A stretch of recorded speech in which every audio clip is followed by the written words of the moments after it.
da fé. Ainda na segunda epístola de Paulo a Timóteo, capítulo 4, verso 7. Combati o bom combate, completei a carreira, guardei a fé. Ainda vamos à segunda epístola de Paulo aos Coríntios, capítulo 2,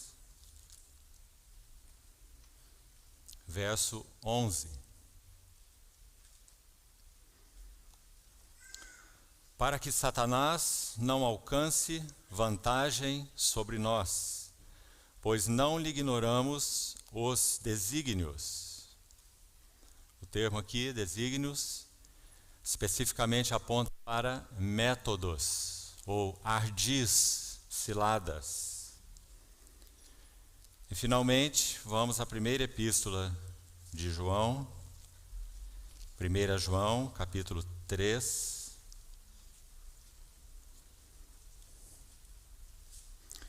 verso 5 e parte final do verso 8.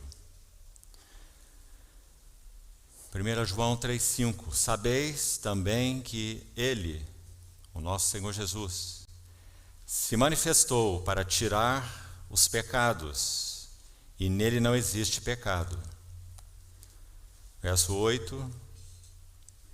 Para isto se manifestou o Filho de Deus, para destruir as obras do diabo.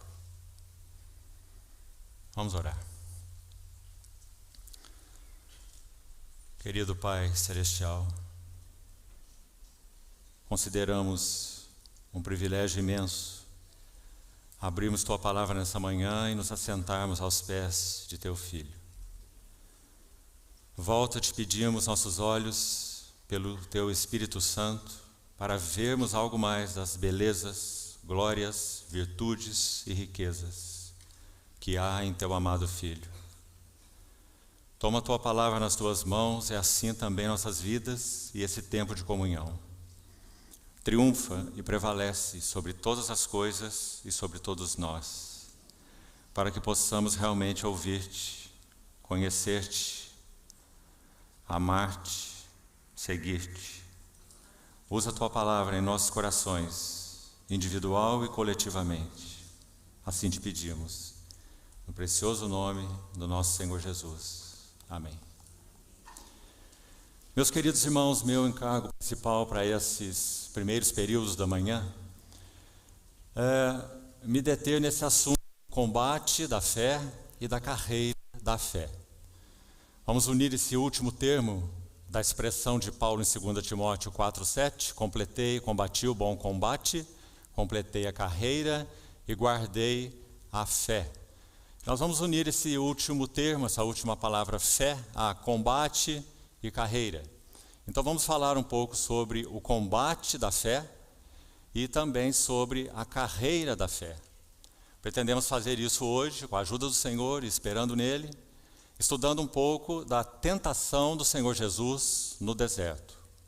Quais foram aqueles pilares sobre os quais o nosso Senhor Jesus se baseou para aquela vitória no deserto, o que isso significou para ele, o que isso significou para nós. E se o Senhor permitir, nos outros dias, vamos estudar a segunda epístola de Paulo aos Coríntios, falando sobre a carreira da fé, essa epístola autobiográfica do apóstolo Paulo. E na última sessão, talvez, vejamos, se pudermos chegar até lá, o último capítulo da segunda epístola de Paulo a Timóteo, que é chamado por muitos de o seu testamento de fé, 2 Timóteo, capítulo 4, de onde extraímos o texto básico para esse encontro, o verso 7. Combati o bom combate, completei a carreira e guardei a fé. Então, aquele capítulo 4 de 2 Timóteo é chamado por muitos de o testamento da fé de Paulo, e retrata os seus dias finais e expõe o coração daquele apóstolo de uma maneira única. Já que, irmãos, se é verdadeiro para qualquer um de nós, que mesmo quando lemos, por exemplo, autores seculares, aquilo que ele disse nos seus últimos dias, sem dúvida representam o clímax de tudo que ele entendeu, sua visão, sua experiência, sua compreensão da vida, sua compreensão do mundo, seja ela em que sentido for, muito mais quando nós olhamos para a vida de nosso Senhor, para a vida daqueles que o amaram, que o seguiram, sejam os personagens bíblicos ou sejam os personagens da história da igreja, nós vamos ver o suprassumo, o clímax do que realmente eles compreenderam, viveram, experimentaram na sua realidade com Deus. Isso é verdadeiro, inclusive, para o nosso Senhor Jesus. Quando ele pronuncia aqueles 7 últimos brados na cruz do Calvário, quando são estudados com cuidado, nós vemos que, sem dúvida, em cada um deles, o Senhor expressou o clímax do relacionamento dele com Deus, o Pai, o clímax da sua missão como Messias, o enviado de Deus. Então, por isso, aqueles 7 brados são tão significativos, tão prenhes de instrução, de realidade espiritual. Então, mesmo com relação ao nosso Senhor Jesus, isso é verdade, já que o autor de Hebreus diz que ele aprendeu durante sua vida terrena. Ele não foi um super-homem, ele foi um homem, e a cada passo que ele dava de submissão, de obediência a Deus, ele aprendia, ele conhecia mais e avançava no que se refere à sua missão, no que se refere à compreensão, então, do motivo pelo qual ele veio. Mas, meus irmãos, nesse primeiro passo, então, gostaria que nós abríssemos o texto de Mateus, para estudarmos, então, meditarmos e estudarmos esse relato da tentação do nosso Senhor, dividido, então, nessas 3 partes, que, graças ao Senhor, creio que a grande maioria dos que aqui estão conhecem bem, pelo menos, o próprio relato da tentação do Senhor. Agora, antes ainda que o leiamos, Mateus capítulo 4, os versos 1 a 11, você pode tê-lo marcado aí diante de você desde já, mas algumas notas preliminares são necessárias. A primeira coisa é que este relato de Mateus 4, versos 1 a 11, que também é repetido no Evangelho de Lucas, no mesmo capítulo, Lucas também, capítulo 4, você pode fazer a composição aí, inclusive, mesmo número do capítulo, Mateus 4, Lucas 4, os dois registrarão essa tentação do Senhor Jesus no deserto. João não faz nenhuma referência à tentação do Senhor no deserto, não é motivo do relato de João. Marcos faz apenas uma menção, que o Senhor então foi ao deserto e foi tentado. Mas a narrativa nós temos em Mateus 4 e em Lucas 4. Então, algumas notas preliminares importantes e que nos ajudam a compreender esse riquíssimo relato.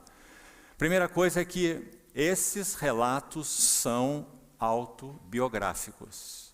Você já pensou sobre isso? Quem é que esteve na tentação do Senhor Jesus com ele no deserto?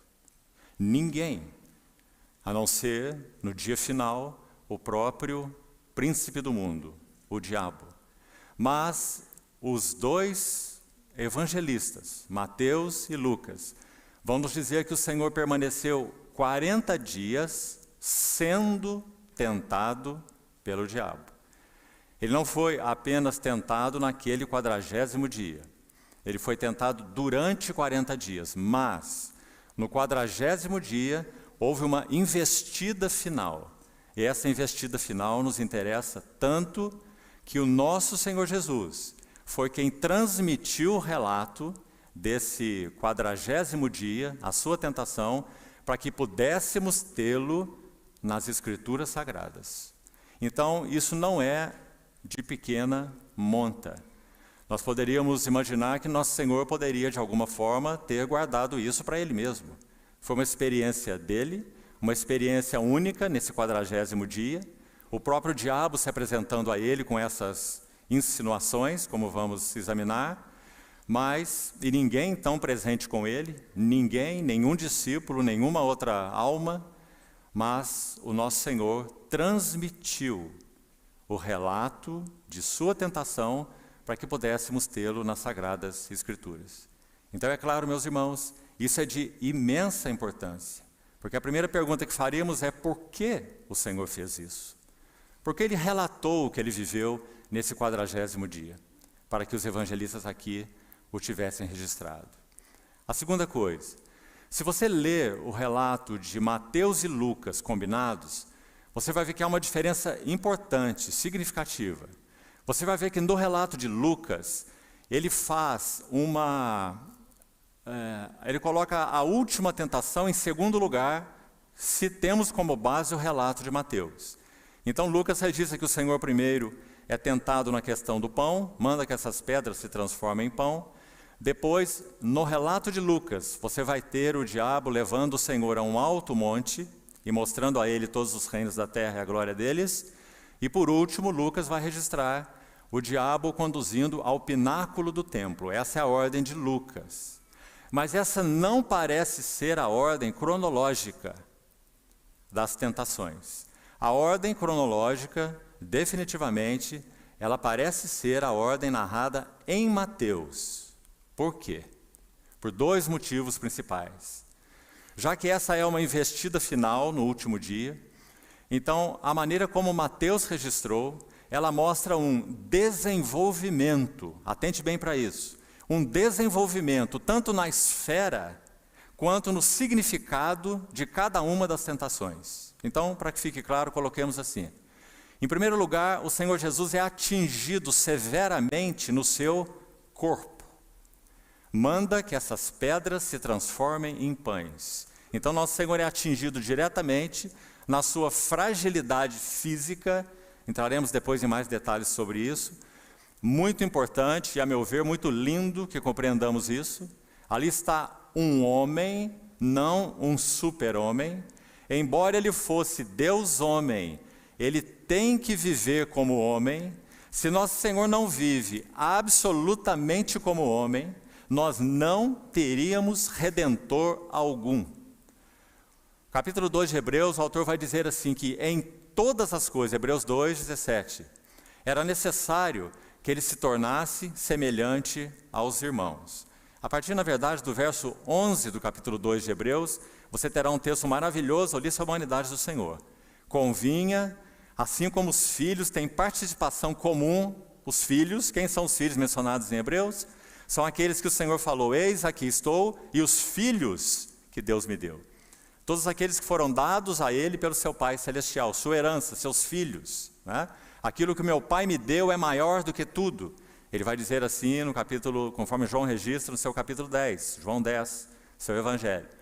Então, ali estava o Senhor, sozinho no deserto, e afligido em primeiro lugar no seu corpo, porque viveu como homem, em tudo semelhante aos seus irmãos. Assim como todos os filhos têm participação comum de carne e sangue, e esse termo na Bíblia aí aponta para a natureza humana completa.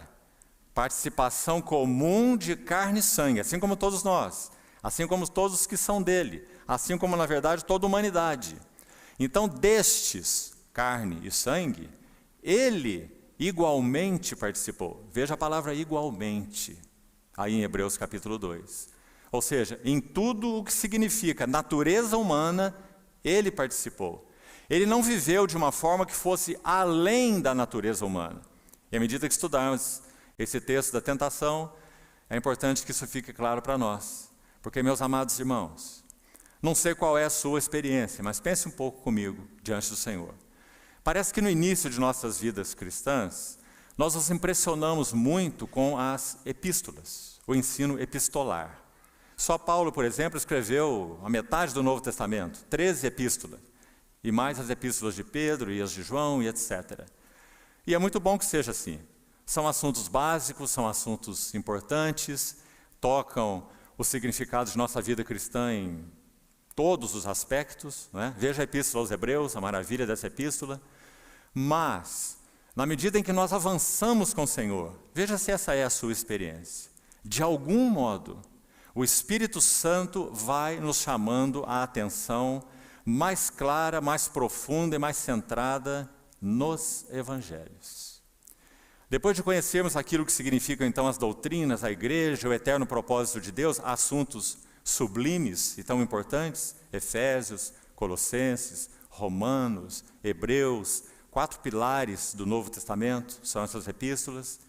Mas, irmãos, o texto de Hebreus 13, verso 8, diz assim, Jesus Cristo, o nosso Senhor, o nosso Salvador, o Cristo de Deus, o nosso Cristo, Ele é o mesmo ontem, hoje, o será para sempre.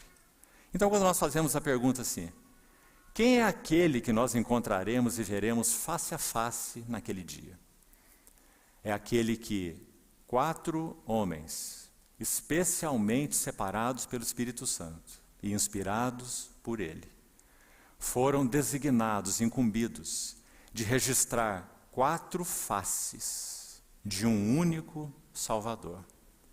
4 faces de um único Salvador. Então, quando nós olhamos o nosso Senhor Jesus, o Verbo de Deus, Criador de todas as coisas, no qual tudo subsiste, se fazendo homem, em tudo semelhante aos irmãos, repetindo Hebreus 2, e vivendo uma vida humana, então nós conhecemos o que significa ser homem segundo o coração de Deus. E é esse homem que nós veremos face a face quando estivermos com Ele. Apocalipse 22 diz assim, seus servos o servirão, contemplarão a sua face, e nas suas frontes estará escrito o nome dele. Sabe o que significa essa última frase? Nome escrito na fronte, plena identificação.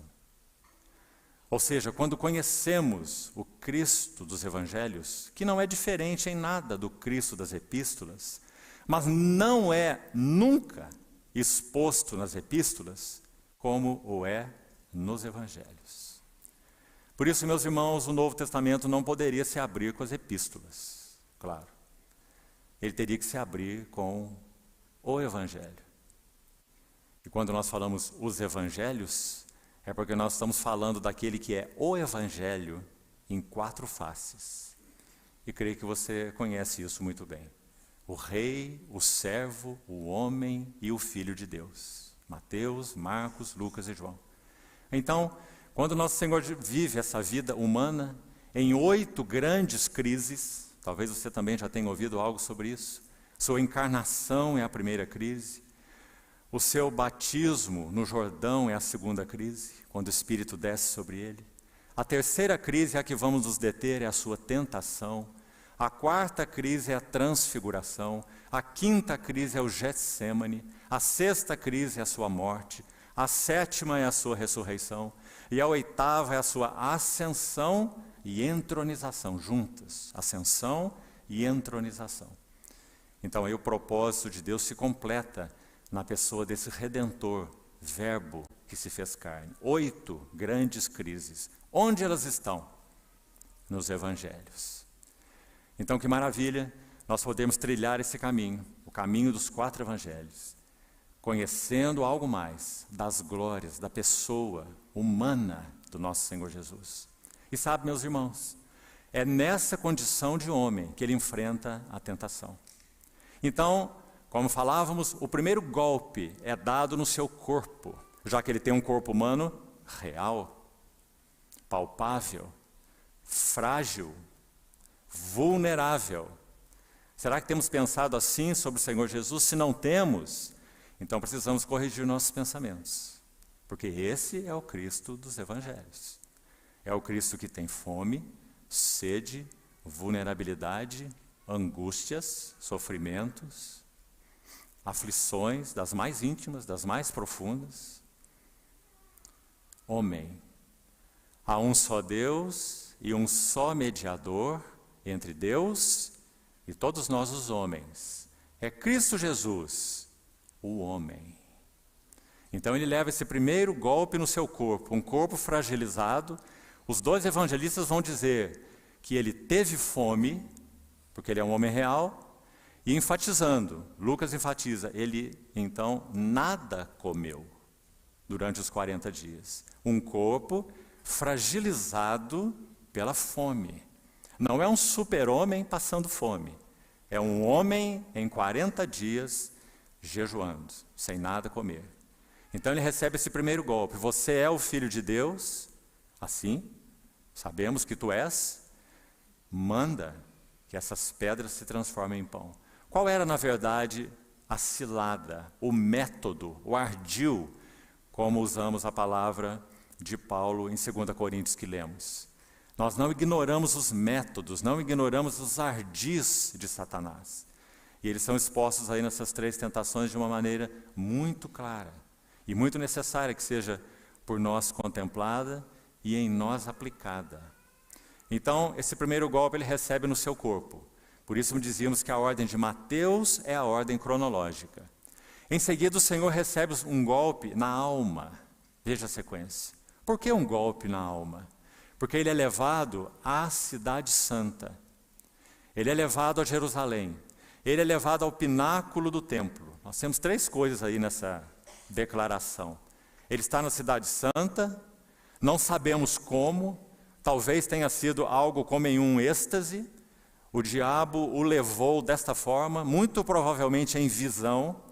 Então, o levou à cidade santa, ao templo e especificamente ao pináculo do templo. Aqueles que já estiveram em Jerusalém sabem que esse lugar chamado de pináculo do templo, na verdade se refere a uma quina no muro de Jerusalém, de onde aquela quina mais alta, de onde a partir dali você vê um precipício que te dá vertigens. Aliás, não é possível subir ali, porque a partir daquele ponto, o que temos lá no fundo é o fundo do Ribeiro Cedron, que faz a divisão entre o monte do templo e o monte das oliveiras, onde está o jardim do Getsemane. 2 montes e um vale.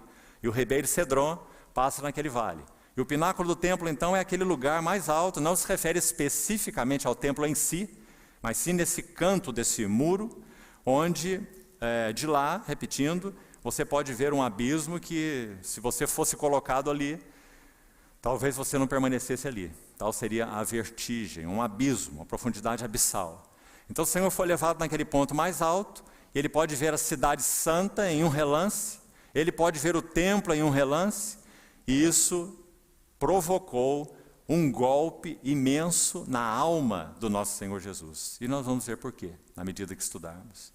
Então, o primeiro golpe do inimigo, centrado na fragilidade do corpo do nosso Senhor Jesus. O seu corpo humano, faminto, teve fome, dizem os evangelistas. O segundo golpe na sua alma, quando ele tem essa visão da cidade e do templo. Então ele é tentado de uma forma específica em função disso. E a terceira tentação, então veja, corpo, alma, espírito. Finalmente o diabo, de novo, o leva, em visão talvez então, a um alto monte. E mostra a ele em um relance. Então nós sabemos que isso, sem dúvida, é alguma forma de êxtase, de visão. Porque é dito que ele mostrou todos os reinos do mundo e a glória deles. Então nós temos aquela terceira tentação. Veja para que esfera da pessoa do nosso Senhor ela foi dirigida. Escute o que ele disse. Tudo isto eu te darei, se prostrado me adorares.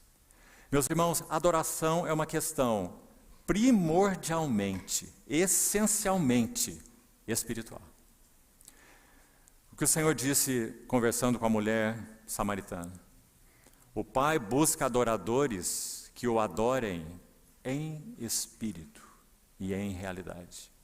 Então a adoração, é claro, é uma questão essencialmente espiritual. E aqui o diabo está dando um golpe no espírito humano do nosso Senhor Jesus.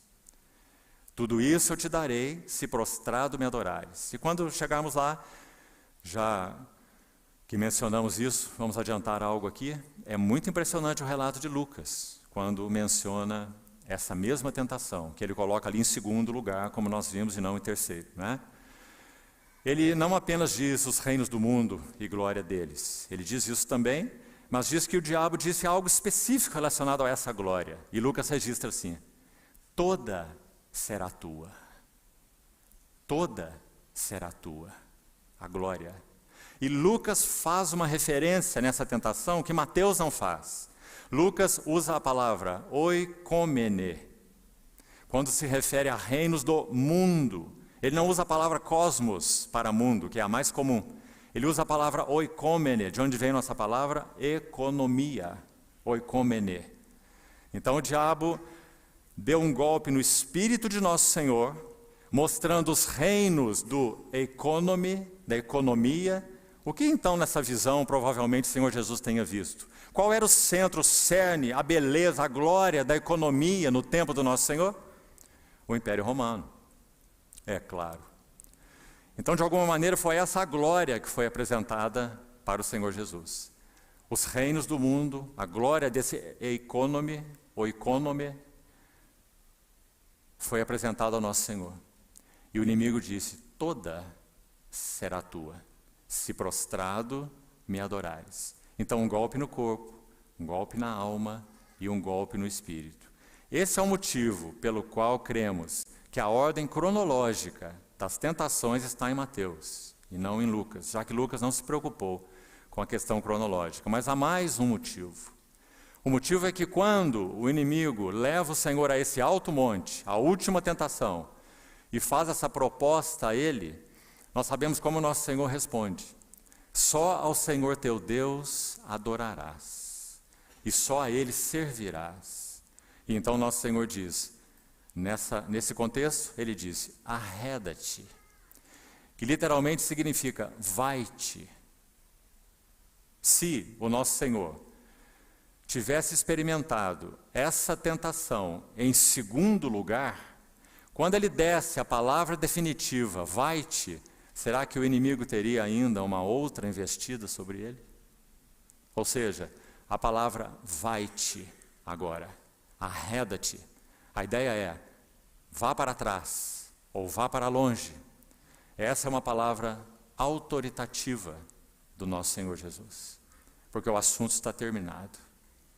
Quando essa última proposta foi feita, vai-te, arreda-te, porque só ao Senhor teu Deus adorarás, e só a Ele servirás. Então, meus irmãos, vamos caminhar um pouco nesse texto com mais detalhes. Primeiro, observe o texto que citamos de 1 João 2. Você viu algo ali importante? Duas vezes, 1 João 2, verso 5 e capítulo 3, perdão, 1 João 3, verso 5 e verso 8. Você viu a palavra que se repete ali nos dois versos? É a palavra manifestou. E mostra o propósito da vinda, então, da encarnação do nosso Senhor Jesus. É claro que há outros propósitos mais.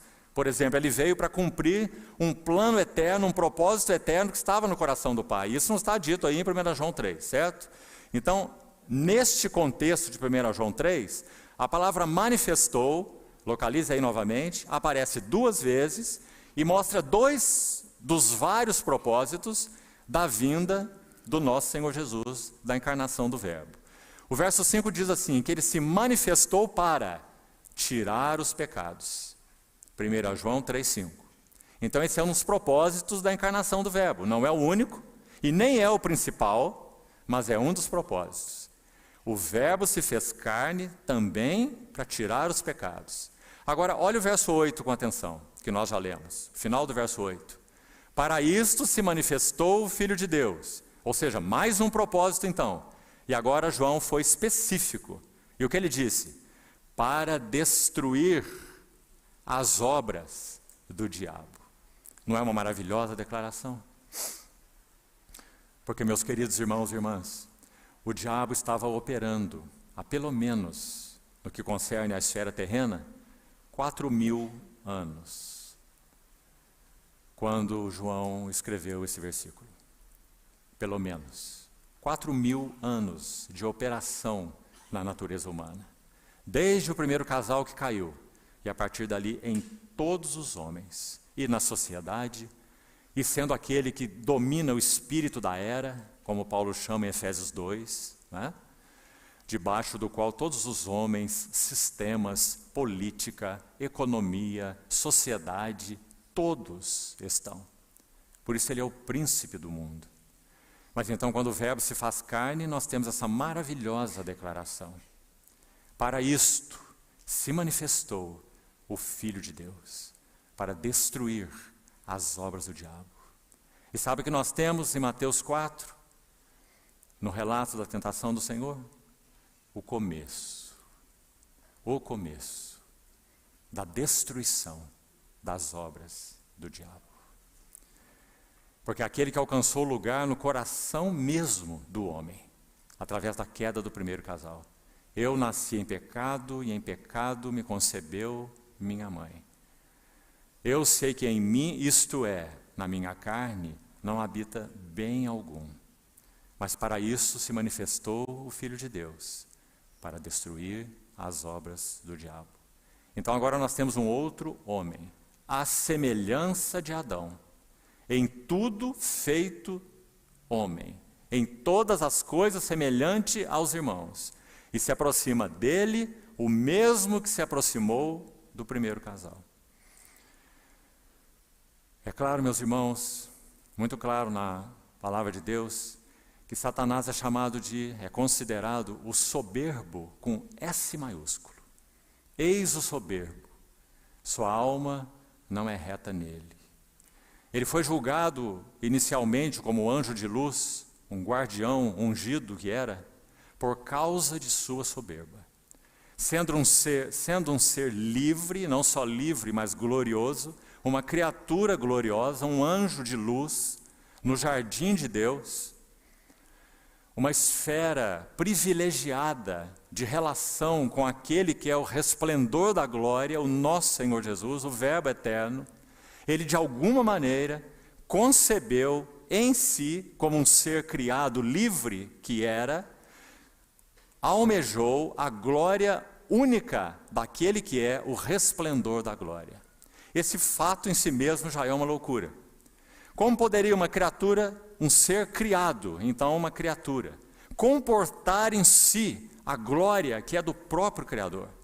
O Verbo eterno, o resplendor da glória, a expressa imagem do ser de Deus, como diz Hebreus. Esse é o Verbo, o Logos, o Verbo eterno, o Filho. Como é que uma criatura limitada poderia conter em si a glória que é do incriado? Uma loucura. Mas foi isso que ele concebeu em si. Ele aspirou, almejou e cobiçou aquela glória. Então ele foi julgado. Ele e 1/3 dos anjos. E esse inimigo, adversário, o diabo, ele se apresenta então ao primeiro casal e o derruba. E agora ele se apresenta ao segundo homem, que também é o último Adão. 2 títulos maravilhosos que o nosso Senhor Jesus tem.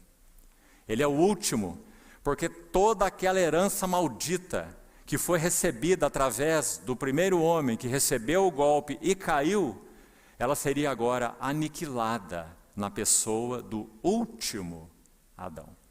Por que ele é chamado o último Adão?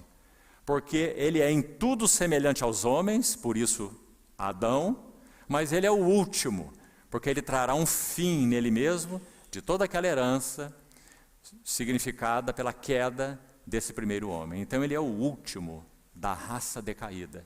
E todos que estão em união com ele são uma nova criação, porque nele as coisas velhas já passaram, e nele, para os que estão em união com ele, tudo se fez novo. Não é assim que Paulo diz na sua epístola? Mas também ele é o segundo homem, porque aquele primeiro homem foi derrubado. Então o que Deus faz? Ele não faz uma lanternagem no homem caído, digamos assim. Ele começa de novo. O próprio Filho, que é Deus, ele se faz carne. Ele assume natureza humana completa. E meus irmãos, peço ao Senhor, pelo Espírito Santo, que leve teu coração e teus pensamentos a partir desse ponto, nas suas meditações pessoais. Faça isso, para o benefício de sua alma, e para que você possa transbordar em adoração a esse que nós confessamos ser o nosso amado Senhor Jesus. O que ele faz? Ele é o Verbo eterno, o Criador, o sustentador de todas as coisas. Ele assume uma natureza que ele nunca possuiu antes. Veja que não foi algo que Deus fez a partir do pó. Ele não preparou um corpo para o Verbo eterno a partir do pó, como ele fez com o primeiro homem. Não poderia ser assim. esse segundo homem, o Verbo de Deus, ele teria que entrar na raça humana. E a única maneira de entrar na raça humana é nascer do ventre de uma mulher. Não há uma segunda maneira. Então, qual é a profecia mais importante de toda a Bíblia? A mais importante de toda a Bíblia, qual é? Isaías 7,14. E a virgem conceberá e dará à luz um filho. E ele se chamará Emanuel, que quer dizer Deus conosco. Meus amados irmãos, aí nós temos a história do Novo Testamento, aí nós temos os 4 evangelhos. Deus mesmo conosco, mas na pessoa de um homem. O Cristo eterno, o Verbo, ele não assumiu uma pessoa humana. Ele assumiu uma natureza humana. Porque o Verbo eterno é uma pessoa. Se ele assumisse uma pessoa humana, nós teríamos 2 pessoas. O Verbo é pessoa e Jesus de Nazaré é pessoa. Teríamos uma dupla personalidade, compreendeu? Não foi isso que aconteceu na encarnação. A pessoa eterna do Filho assume natureza humana. E é essa pessoa eterna, o Logos, o Verbo de Deus, que dá personalidade à natureza humana que ele assumiu. Então, talvez para ficar mais claro, podemos dizer, ele assume substância humana e dá personalidade a essa substância humana. Qual é a substância humana?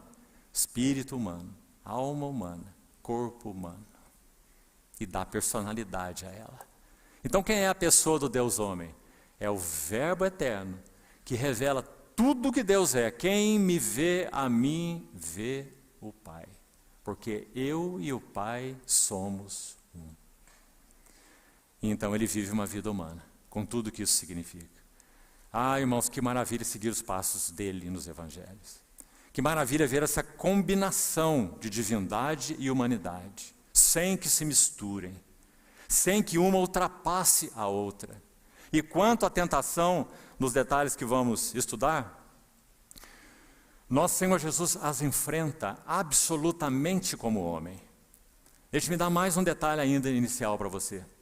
Quando no relato você lê assim, se és o Filho de Deus, a nossa tendência é interpretar esse ser como sendo um condicional, mas está equivocado.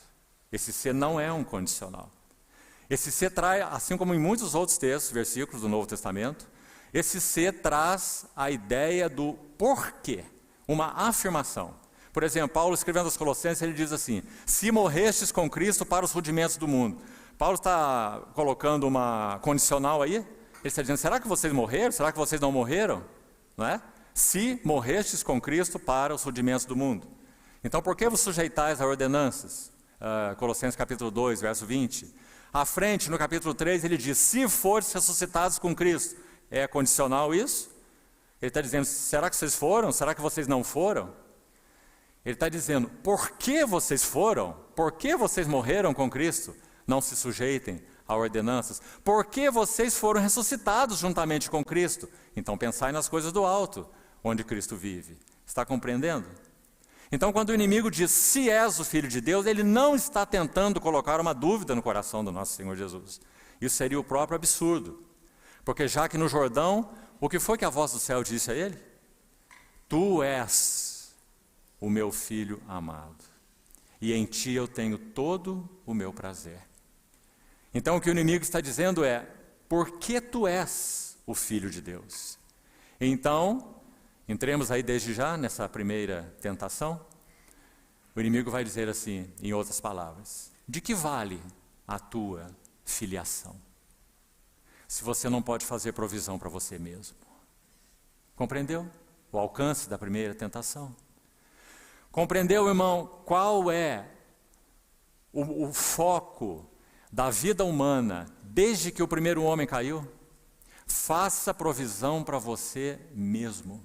Atue por conta própria. Abra portas para você mesmo.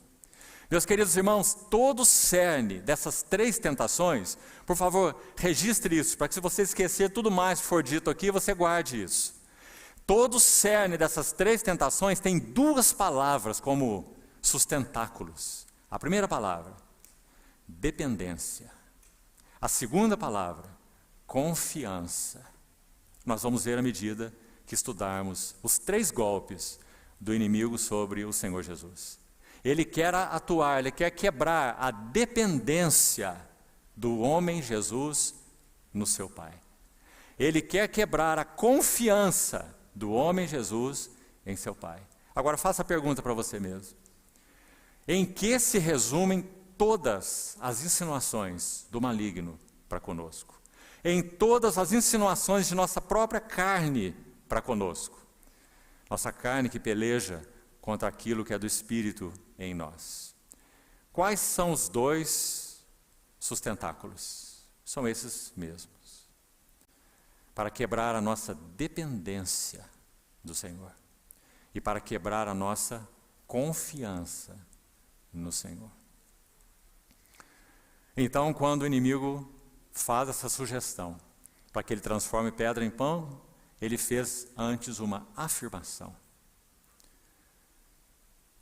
A voz que foi ouvida no Jordão não é então verdadeira? Você não é o filho amado em que Deus tem um prazer eterno? Então manda que essas pedras se transformem em pão. Faça provisão para você mesmo. Você não está fragilizado e faminto? Atue por conta própria. Esse foi o primeiro golpe. Agora, meus irmãos, qual foi a resposta do nosso Senhor Jesus? Em primeiro lugar, onde estão as 3 respostas a cada uma das tentações? No livro de Deuteronômio. E interessante que elas estão narradas na ordem inversa a que o Senhor as pronunciou respondendo às tentações do inimigo.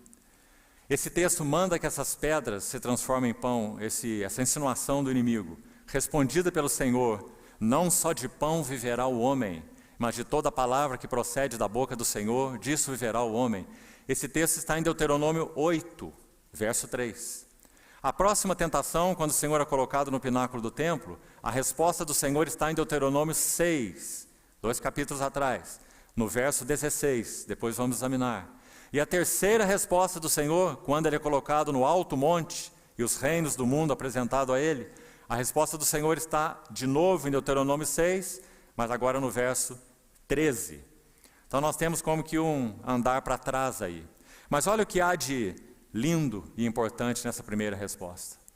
Se o inimigo diz, se tu és, ou como já falamos, porque tu és o Filho de Deus, manda que essas pedras se transformem em pão, o nosso Senhor responde assim: não só de pão viverá o homem. Aqui queria que você fizesse esse contraste. O inimigo diz, o Filho de Deus, tu és o Filho de Deus. Nosso Senhor Jesus está dizendo, vamos parafraseá-lo aqui com toda a reverência. Nosso Senhor Jesus está dizendo, eu enfrento você como homem. Não só de pão viverá o homem. Ele não está dizendo que ele não é o Filho de Deus, mas ele está dizendo que ele enfrenta o inimigo como homem, porque se assim não fosse, se esse inimigo não fosse derrotado por este homem, então nós não teríamos Salvador nenhum. E nós mesmos não poderíamos vencer as nossas tentações.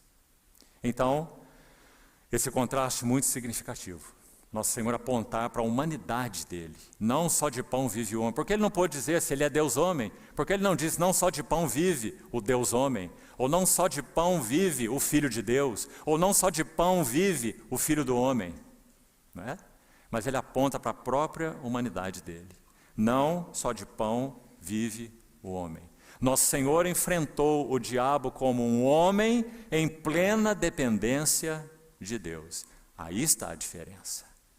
Um homem, mas em plena dependência de Deus. Agora, irmãos,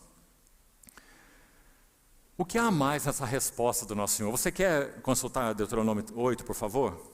Veja lá. Vamos abrir em Deuteronômio 8. versículo 3.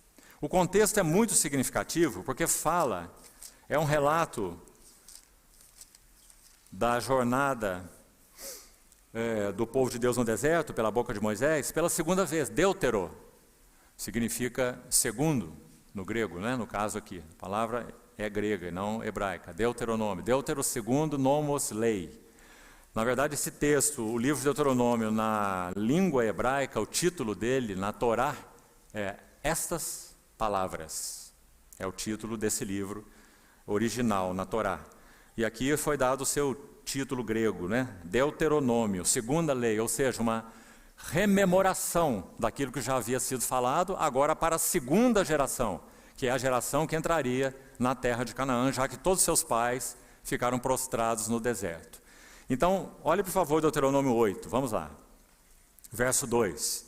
Recordar-te-ás. Livro de Deuteronômio é o livro dessa recordação da jornada no deserto, para a segunda geração.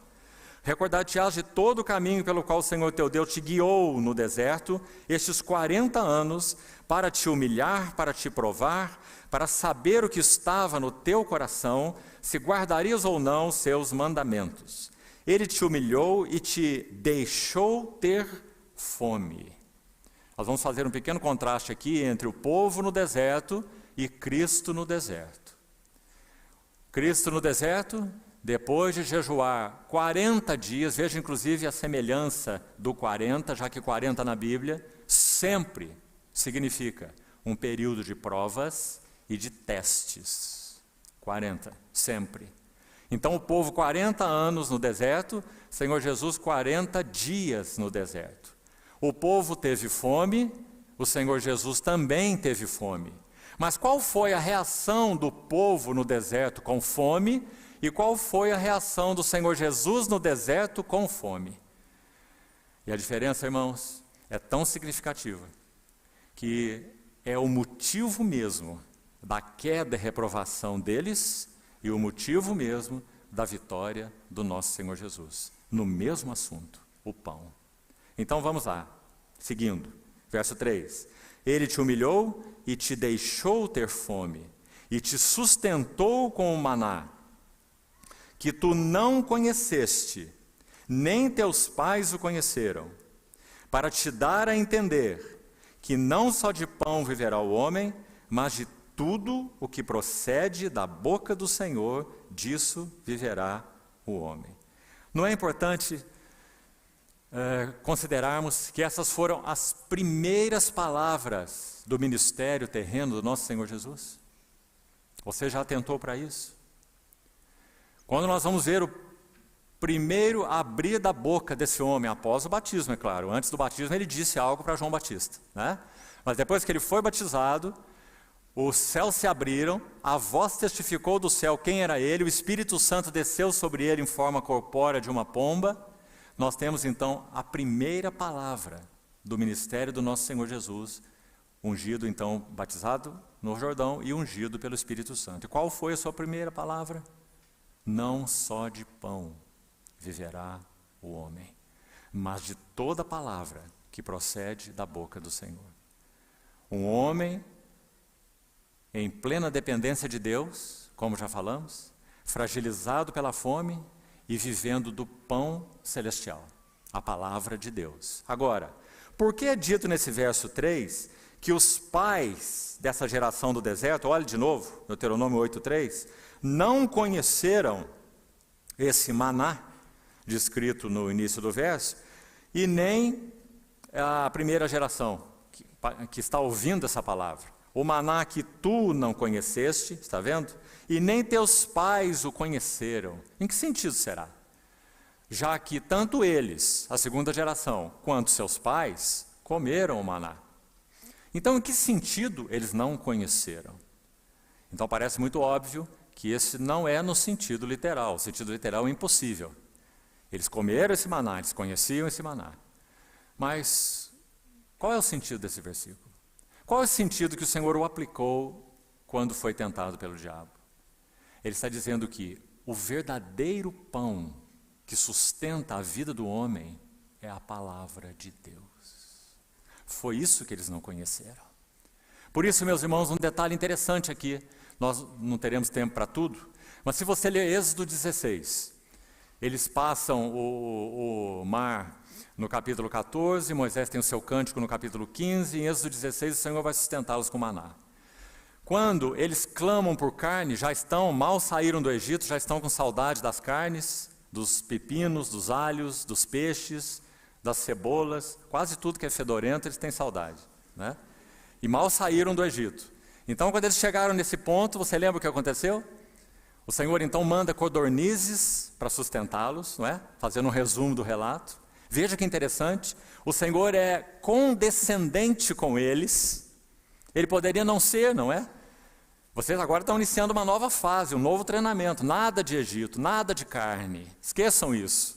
Mas o Senhor não disse assim. Tal é a condescendência do nosso Deus. Então sim, Ele providenciou as codornizes. Eles comeram codornizes. Embora essa não fosse a vontade do Senhor. Não, nunca foi. O Senhor foi condescendente com eles. E não julgou na primeira vez. Êxodo 16 é onde nós estamos. Ele envia as codornizes. Comam então a carne que vocês querem. Mas, isso de tarde, né? E depois, quando anoiteceu e o outro dia amanheceu, o que havia sobre a relva? A Bíblia vai dizer algo como uma fina geada, que tinha aparência de escamas. Aí eles olharam aquilo, como está geando, digamos assim, né? No deserto. O que é isso sobre a relva? Então eles fizeram essa pergunta, o que é isso? E essa pergunta, o que é isso? Na língua hebraica, é a palavra maná. Maná. Maná significa, o que é isto? Então, por isso, aqui em Deuteronômio 8:3, o Moisés vai afirmar, vocês foram sustentados com aquele pão que vocês não conheceram, nem teus pais conheceram. O que o Senhor quer dizer então? Vocês não entenderam, vocês não conheceram, que isso que descia do céu para o sustento físico de vocês, era só um meio, uma figura, do que realmente iria sustentar vocês no deserto 40 anos. E o que iria? A palavra de Deus. E por que a primeira geração falhou? Porque eles murmuravam, e murmuravam, e murmuravam, e 10 vezes, em ocasiões críticas, murmuraram contra o Senhor, até que os seus cadáveres ficaram prostrados no deserto. Então, o que eles não entenderam? Eles não entenderam que não só de pão vive o homem, mas de toda palavra que procede da boca do Senhor. Oh, meus amados irmãos, 30 anos, pense comigo, o nosso Senhor Jesus viveu entesourando a palavra de Deus no seu coração. 30 anos. Você já pensou assim sobre ele? Temos às vezes uma ideia tão mística sobre o Senhor e tão equivocada, meus amados irmãos. Por isso precisamos tanto dos evangelhos. Você já viu nos evangelhos o verbo de fraldas? Já viu? Quando ele nasce em Lucas 2, é dito que a sua mãe o enrola em fraldas, é a palavra literal, faixas em algumas versões. O verbo, o resplendor da glória, o sustentador de todas as coisas criadas, está de fralda numa manjedoura. É Ele, o nosso Senhor Jesus Cristo, o verbo que se fez carne. E então ele é amamentado pela sua mãezinha, como qualquer outra criança.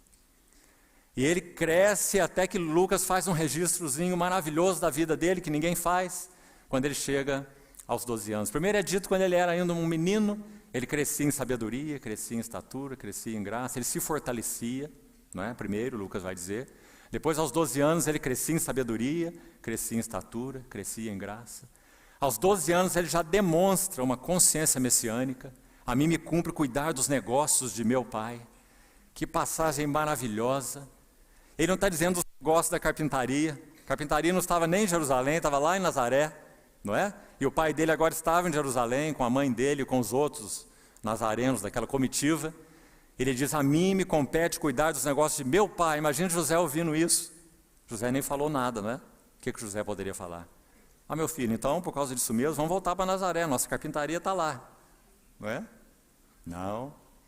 Os negócios do meu pai. E diz que a sua mãe considerava todas essas coisas no seu coração. Você pode imaginá-lo vivendo esses 30 anos em Nazaré? É muitíssimo provável que ele perdeu seu pai muito antes de iniciar o seu ministério, se tornou um arrimo de família, porque ele é o primogênito, entre outros filhos que Maria teve, trabalhando na carpintaria, conhecido dos seus vizinhos em Nazaré. Por isso, quando ele prega lá, você lembra o que aconteceu, né? O que os nazarenos queriam fazer com ele? Embora tivesse se maravilhado de sua doutrina, quando ele abriu o livro de Isaías e disse, leu o capítulo 61, dizendo, o Espírito do Senhor está sobre mim, porque Ele me enviou, quem? Yahvé me enviou, para evangelizar os pobres, libertar os cativos, dar vista para os cegos. E ele estava falando na sinagoga para os doutores. Quando viram, levaram lá para um canto da cidade, onde tinha uma ribanceira, e tentaram jogá-lo lá de cima, não é? Se livrar dele. E ele então simplesmente se desvencilha e passa pelo meio deles, para continuar o seu serviço. O homem, Jesus, o nosso Senhor, entesourou a palavra de Deus 30 anos no seu coração. Quando então ele inicia o seu ministério, essa é a primeira coisa que ele tem a dizer. Não só de pão viverá o homem. Meus amados irmãos, todos nós que somos o Senhor, temos esse único elemento através do qual vivermos. Ou nós vivemos da palavra do Senhor, ou não temos mais nada pelo que viver. Porque, de modo geral, o cristianismo tem se apresentado como essa tragédia que nós temos visto nos nossos dias? Porque a palavra de Deus tem sido selada e não aberta.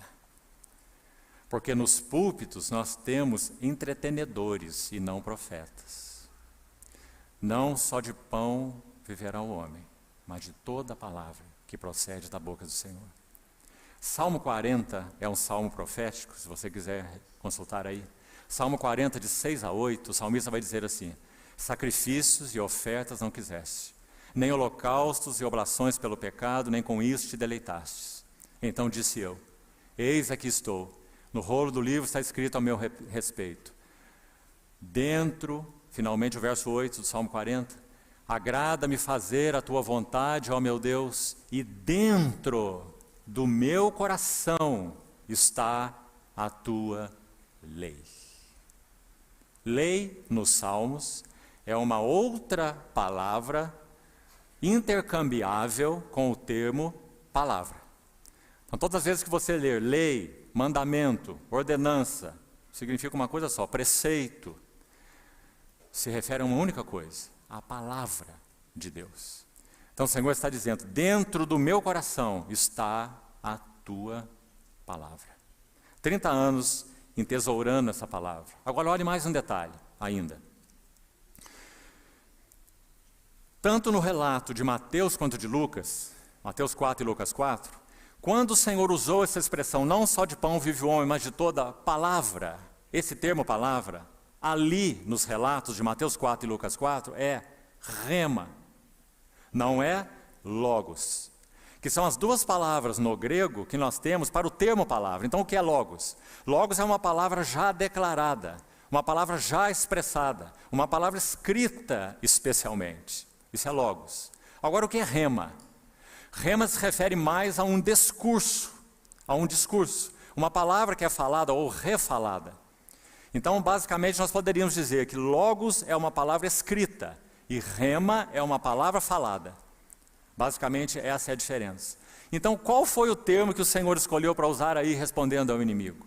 Ele não usou logos. Não porque logos não seja importante, ele mesmo é o logos de Deus, a expressão de Deus, a palavra de Deus. Mas o logos era muito bem conhecido por todos os fariseus, em todas as sinagogas, e eles teriam que saber porções enormes do logos de cor, do logos escrito, da palavra escrita. Nosso Senhor aí não usou o logos. Nosso Senhor também conhecia o logos completamente no seu coração. Ele cresceu estudando o logos, ele cresceu aprendendo o logos. Mas ele usa a palavra rema, porque ele está dizendo, todo homem viverá das comunicações diretas de Deus com ele mesmo, da rema, do falar do Senhor. Essa foi a vida humana do nosso amado Senhor Jesus, e é verdade para cada um de nós. Não basta apenas conhecermos a palavra escrita de Deus, esse é o fundamento de tudo. Mas nós vivemos da rema de Deus, a unção que vos ensina a respeito de todas as coisas. A unção que torna o Logos conhecido, guardado, memorizado, estocado, entesourado no nosso coração, o Espírito que torna esse Logos em rema. É disso que nós vivemos. Você se lembra, irmão, eu já citei uma vez, sei que nosso tempo está concluindo, mas não queria deixar de relembrar os irmãos disso. Há muitos, muitos anos atrás, eu ainda era um jovem, e nós estávamos em um encontro assim como esse, em uma outra cidade, em Cambuquira. E um irmão que passou por um período de perseguição comunista na China, nós tivemos a oportunidade de ouvi-lo ali, pessoalmente. Ele ficou 22 anos em uma prisão comunista. E, incrivelmente, ele saiu de lá depois desse período, onde ninguém sobrevivia, segundo o relato dele, mais do que 6 meses naquele campo de trabalhos forçados. Não era exatamente uma prisão, era um campo de trabalhos forçados. Eles trabalhavam com a plantação de arroz durante o dia todo, naqueles lugares encharcados, e dormiam ao relento, fazendo umas macas debaixo de bambus. E quando esse irmão foi levado para esse campo de concentração e de trabalhos forçados, então ele ouviu daqueles prisioneiros que já estavam ali o seguinte: ninguém aqui vive mais de 6 meses. Você vai ver que os seus pés vão começar a inchar, a sua coxa, e quando esse inchaço atingir o seu ventre, você morre. Nosso irmão permaneceu naquele campo 22 anos. E ele disse que quando ele foi arguído pelas autoridades comunistas na época a respeito de sua fé, já que ele foi inquirido por isso, pela sua fé, então eles disseram assim: você é um professor de Bíblia, você pode continuar a sua tarefa, nós não vamos nos opor a isso. Só que você vai ensinar Lucas 15, a parábola do filho pródigo, assim: o filho pródigo é o proletariado, e o novilho cevado é o sistema comunista. Ele disse: eu não posso fazer isso, que eu seria infiel à palavra de Deus. Então, dali mesmo, daquela arguição, ele foi colocado em um ônibus, junto com outras pessoas que foram retiradas do sistema, para ser levado para um campo de concentração. E sabe o que ele vai nos dizer? Ele disse que quando ele estava lá, ele olhava para aquelas pessoas e pensava diante do Senhor: meu Senhor, o que eu estou fazendo aqui? E ali havia pessoas de toda a classe. Havia prostitutas, havia drogados, haviam pessoas que o sistema comunista recolhia das ruas. Então ele disse que o Senhor falou uma palavra ao seu coração. E ela está em Isaías 53. E a palavra foi: ele foi contado com os transgressores. Ele foi contado com os transgressores. Se referindo, claro, ao nosso Senhor. Então esse irmão nos disse que, durante 22 anos, essa palavra o sustentou no campo de trabalhos forçados. Porque não só de pão vive o homem, mas de toda palavra que procede da boca do Senhor. Rema, rema. Meus amados irmãos, assim foi a vida humana do nosso Senhor Jesus. Ele foi o homem que viveu do rema. Ele compreendeu o significado e o poder dela. Ele não era um super-homem. Ele teve que aprender as Escrituras como todos nós temos que aprendê-la. Ele teve que se debruçar sobre elas, ele teve que estudá-las, ele teve que memorizá-las. Ele teve que entesourá-las no seu coração. E quando chegou o dia, aos 30 anos, essa foi a primeira palavra dele. Dizendo então: vivo minha vida como homem, do rema de meu Pai. Um rema que, nas palavras de Moisés, tu não conheceste, nem teus pais o conheceram. Graças ao Senhor por essa vida humana tão preciosa. Queridos irmãos, quando nosso Senhor, concluindo, minutinhos finais, Quando nosso Senhor é tentado pela segunda vez, ele é levado naquela atmosfera do templo, como nós falamos, pináculo do templo, com uma visão da cidade, cidade santa, como é dito aí no relato, pináculo do templo, tendo toda aquela visão, a sua alma, então, sem dúvida, ela recebe um golpe tremendo. Porque o nosso Senhor Jesus sabe muito bem qual é a sua missão. O grão de trigo que caiu na terra para morrer, para que não fique só e produza muitos frutos. Ele é o Messias. E agora o Messias é levado para o pináculo do templo. E ele vê aquela cidade que é chamada, num dos salmos, de a cidade do grande rei. Lá está o grande rei, com a visão da cidade, sabendo que ele é o Messias. E então a insinuação do inimigo é, citando o Salmo 91, quero resumir o assunto para você. Ele cita o Salmo 91, 11. Sabe o que é o Salmo 91? É o Salmo da confiança em Deus. Por isso nós falamos dos pilares da dependência, que já citamos, e da confiança. Então agora o inimigo vai atingi-lo particularmente na confiança. Aquele que habita no esconderijo do Altíssimo descansa à sombra do Onipotente, diz o Senhor: Tu és meu refúgio, meu baluarte, Deus meu em quem confio. Então o inimigo que conhece também a palavra, algumas vezes melhor do que nós, infelizmente, ele toma essa palavra e vai aplicá-la na tentação do Senhor. E diz assim, está escrito: aos seus anjos dará ordem ao teu respeito para que te guardem. Salmo 91, 11. Eles te sustentarão nas mãos, para não tropeçares em alguma pedra. Bem, em primeiro lugar, o que o inimigo fez aí? Ele omitiu, primeiro, uma parte do versículo. Porque o versículo não é assim como ele citou. O versículo é: aos seus anjos dará ordem ao teu respeito para que te guardem em todos os teus caminhos. E esse em todos os teus caminhos foi omitido pelo inimigo. Por quê? Porque será que fazia parte dos caminhos de Deus, como ordenados ao Messias, que ele desse aquele salto do pináculo do templo? Não fazia parte. Porque essa não era uma sugestão de seu pai, era uma sugestão do seu inimigo. Então um salto daquele pináculo do templo não estava nos caminhos de Deus para com o seu filho, o Senhor Jesus. Então o inimigo omitiu isso. A segunda coisa importante, havia uma tradição entre os judeus naquela época. Veja quão interessante é isso.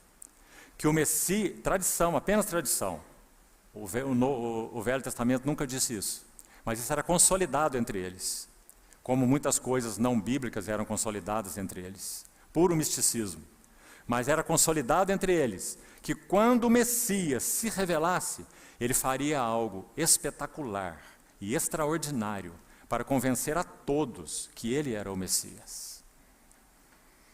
Então, se o nosso Senhor Jesus desse, digamos, esse salto do pináculo do templo e se apresentasse vivo lá embaixo, uma situação impossível, então seria declarado que ele é o Messias. A tentação do inimigo foi: seja espetacular, saia do corriqueiro, do ordinário, seja extraordinário. Uma tentação para agir por si mesmo, pretensamente baseado na confiança em Deus, de acordo com o Salmo 91, mas então nosso Senhor vai dizer: também está escrito.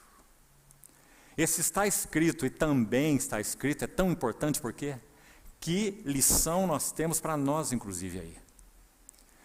Meus amados irmãos, o perigo de verdades bíblicas desequilibradas é imenso. Sempre na palavra de Deus há um está escrito, mas um também está escrito. As verdades de Deus se autolimitam. Vou citar um exemplo para deixar claro para você. Quando Paulo escreveu em Romanos 14 sobre a liberdade cristã, e ele menciona aos coríntios também, até mesmo a liberdade que ele tinha de comer carne que fosse até sacrificada a ídolos, porque ele diz: o que é um ídolo?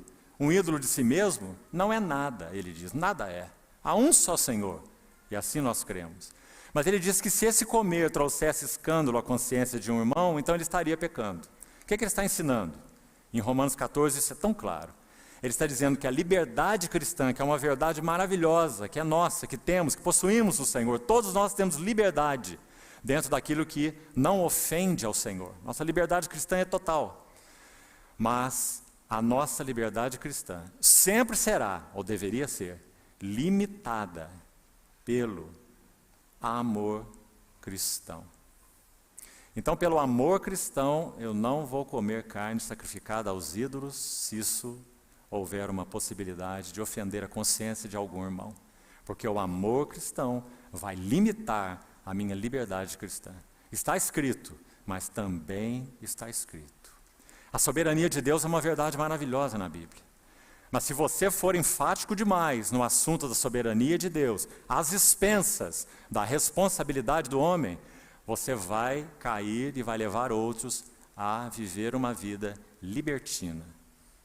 Mas se você pesar demais no assunto da responsabilidade do homem, às expensas da soberania de Deus, você vai viver e vai levar outros a viver uma vida legalista. Porque a soberania de Deus e a responsabilidade do homem sempre andam juntas. A graça por um lado, a verdade por outro. Por isso nosso Senhor era cheio de graça e cheio de verdade. Está escrito, mas também está escrito. Tão importante, meus amados irmãos. Algo mais aqui, rapidamente. O inimigo não sabia, ele iria ver depois, que o nosso Senhor tinha um coração de vida oculta. Nada de ser extraordinário, nada de aparecer no centro de todas as coisas, nada de ser o foco das multidões, nada de ser espetacular, nada disso. Marcos vai registrar a vida do nosso Senhor de uma maneira tão linda, já que ele enfatiza o fato dele ser o servo.